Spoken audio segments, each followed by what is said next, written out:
The Hopkins Review is not just one of literature, but one of art and culture.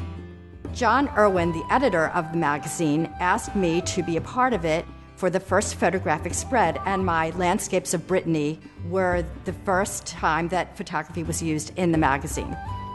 When I'm out in the landscape, I really think of myself as a painter. I'm looking at the light, and I'm looking at the formations in front of me, and I'm deciding what it is that I really want to say about that space. It's not always exactly what I'm seeing at that moment, but what I'm feeling. I love rock, sea, and sky. The simplicity of those three elements really attract me. For one thing, the negative space in the image takes on a beautiful form when you just have these very simple elements. Each one is so strong. Light is everything in a photograph.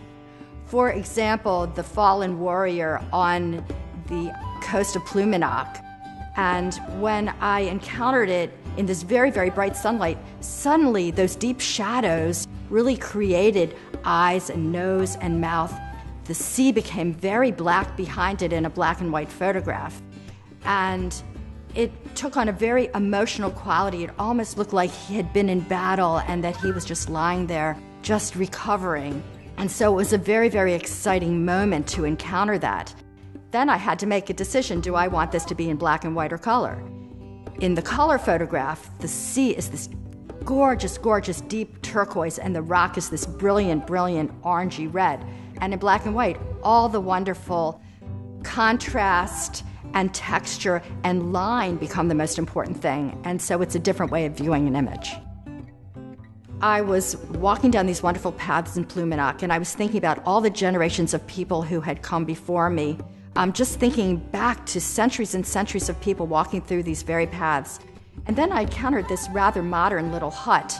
And in my mind's eye, I knew that I could really make something out of this. Much more dramatic, actually, than I was seeing at that moment.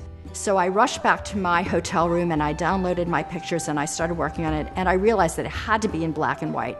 And it had to be very, very dramatic. And I darkened it. And then I was very excited about what it ended up as. It didn't represent the moment that actually was, but the moment that was in my heart as I was seeing it. I love that serendipity. You never know what's around the next corner.